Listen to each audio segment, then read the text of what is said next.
High তোমাদের সবাইকে। তো আমি আজকে একটা ইনফরমেশান দেওয়ার জন্যই ফ্রন্টে আসলাম। সেটা হচ্ছে আমি হয়তো আর সোশ্যাল মিডিয়াতে আসবো না, এবার সেটা ভবিষ্যতের ব্যাপার যে আসবো কি আসবো না। তবে এখন এখন এটাই একটা সিদ্ধান্ত নিয়েছি, যেটা হচ্ছে এখন আর আমি সোশ্যাল মিডিয়াতে আসবো না। যদি ভবিষ্যতে কোনো দিন আমরা যে সমস্যাটায় পড়েছি সমস্যার সমাধান হয়ে যায়, আর কোনো দিন যদি আমার আজ থেকে যে একটা উদ্দেশ্য বা লক্ষ্য আছে সেটা যদি পূরণ হয়ে যায়, তাহলে অবশ্যই আমি আবার ফিরে আসব। আর এই কটা দিন তোমাদের সাথে কাটিয়েছি, অনেকই ভালো লেগেছে।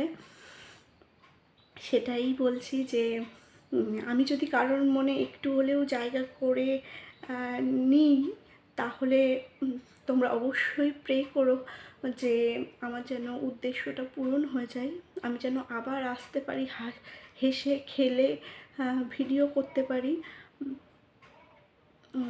এইটুকুই বলার। আর আমার কিছু বলার নেই।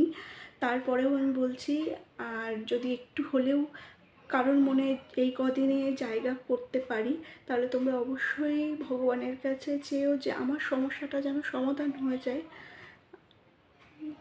আমি জানি না আবার এইরকম ফ্রন্টে বা এরকম ভিডিওতে আমি কবে আসব, তবে ভগবানের উপর আমার আর কোনো বিশ্বাস নেই। আমি সব দিক থেকে স্পিচলেস হয়ে গিয়েছি। মানে আমি আর কোনো কথা বলার কোনো কথাই আমি বলতে পারছি না।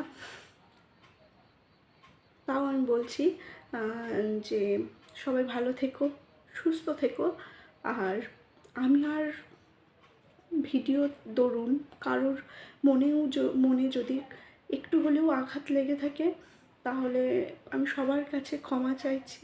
তাদের কাছে যাদের আমার ভিডিওর দরুন যদি তারা কোনোভাবে কোনো কষ্ট পেয়ে থাকে, বা আমার কমেন্টের রিপ্লাইয়ের দরুন, তাহলে তাদের কাছে সরি। সবাই ভালো থেকো, এই বলেই বিদায় নিলাম। আর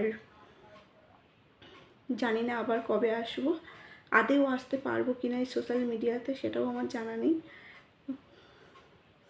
আমার আর সত্যিই কিছু বলার নেই। আমি কারোর সাথে আমি তোমাদের সাথে যদি পারতাম যে শেয়ার শেয়ার করতে, তাহলে অবশ্যই আমি শেয়ার করতাম।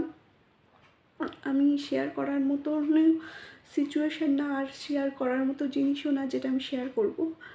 তো সবাই ভালো থেকো, সুস্থ থেকো, টাটা।